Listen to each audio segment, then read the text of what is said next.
Hello, welcome to a quick look at 2 Minions Blind Bags Series 3. Yep. So I just picked up 2 of these from Toys R Us because I explained in other videos Mega Bloks how to get in Hong Kong, and Toys R Us is pretty much the same price as everyone else.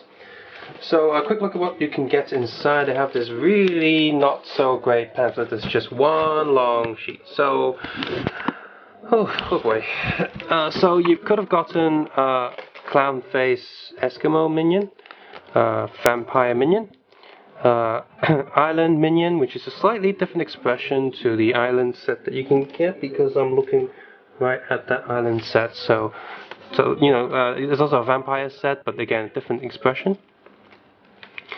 Stone Age Minion, there is a Stone Age set again as well. Pirate Minion, another Island Minion and with a different look, another Stone Age Minion, a normal Minion but with a guitar, a normal Minion with Orlando's sign, hitchhiking, a Minion in underpants, a hidden Minion, and a super rare British Royal Guard Minion.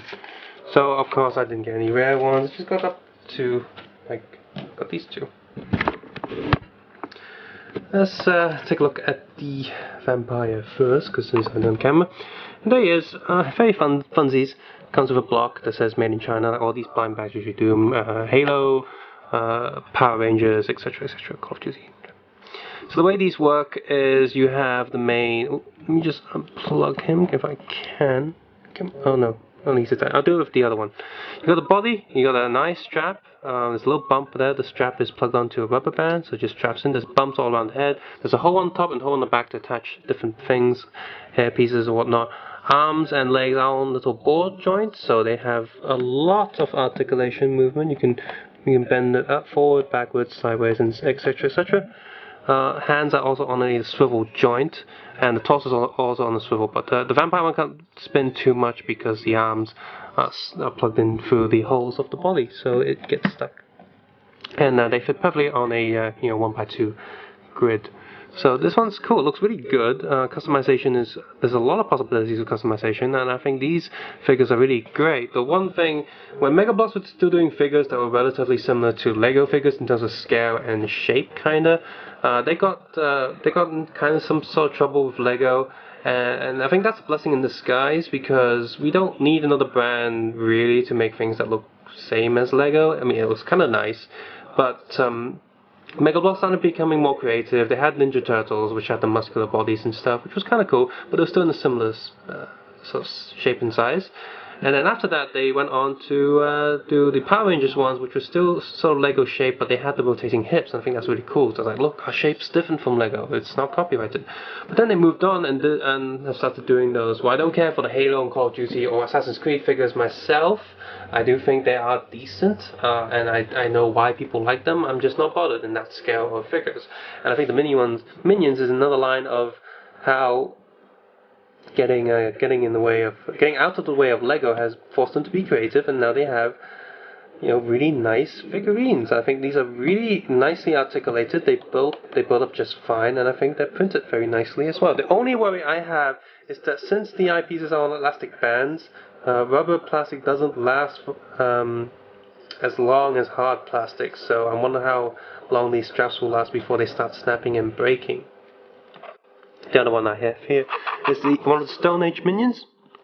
You see here, they plugged in all these things on the head, so you can plug in a little bone. So that's kind of cool. You can obviously unplug that, not have it. On the back there's another hole, which is standardized. So your Lego accessories and hands are the same scale as well. Another hole on top of this rock here. So there's a lot of fun things you can do, random things you can do. So I'm going to plug that back in his head. And I think this eye strap is, well, it's a different color, but the eyes are looking the same direction. There are certain eyes that sort of look in different directions, so that's kind of cool. And if I just unplug the leg piece there so you can see clearer, you can see that inside there it's just a single pin. And these 2 dots there, what are they for? Well, they're for, you can see the little gaps inside the body there. For the most part, it is a solid piece of plastic with very little air holes in there, but this makes the rotating slightly more realistic. So you plug that in, plug the Minion in, and he'll rotate up to a certain point, and then those pegs will stop him, so he doesn't break his back. But I mean, you can force him, be like, yeah, who cares? I want to keep turning, and you can do that. So they put a little optional dots there for realism, and I think that's really neat. He also has a little tail on this little pants thing, and all the leg pieces are slightly softer plastic, including this one. This one's actually considered a leg piece because it plugs to the bottom of the torso. So all these are slightly soft rubbery plastic, which again, I wonder how long those will last compared to the hard plastic. But as you know, as when they're still new, I do think they're pretty neat. So while I didn't enjoy Despicable Me that much, I haven't seen the second one, and I'm not going to go see the Minions movie. I do like the design of the Minions. I find them, you know, cute and fun and all that. It's harmless. But in terms of these Mega Bloks figures, I think they're really, really good. In terms of how small they are, those ball joints add so much articulation, and you know, one would think that those hands wouldn't turn, they would just be attached to the arms, but no, they put little movements in there as well. So custom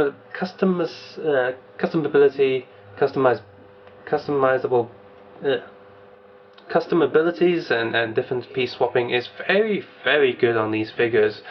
These are great, and you know, the accessories of course do work with Lego and other Mega Bloks stuff and other figurines, and I do think some of the joints, I mean the main body joints aren't going to work with any other things, but that's one thing Lego has and Mega Bloks doesn't. Lego forces themselves to keep to a certain standard so that things are always compatible with each other, but Mega Bloks is the alternative, where certain things they will change just enough to still keep with Mega Bloks and playsets, but allow themselves to do different pieces that might not necessarily be able to when they're sticking to the same sort of shapes and parts. So yeah, so I like Mega Bloks and Lego, and I like what both companies can offer to the brick building toy lines. So yeah. If you've enjoyed this video, I'll also be reviewing the other Mega Bloks Minion set on the beach islands. Just a small set, just to get a kind of taste on what these things are like, because there's so many of them out there. Many people seem to like them, so I just want to know how good they are. And judging by this, I think they should be pretty good. You can click the like button, subscribe button if you haven't done so already. Leave a comment below on what your favorite Mega Bloks set is, maybe, or maybe what your favorite minions are. And if you want to support this channel even further, please feel free to head over to the Patreon page. And but at the end of the day, most importantly, take care and have a nice day. See you soon. Bye bye now.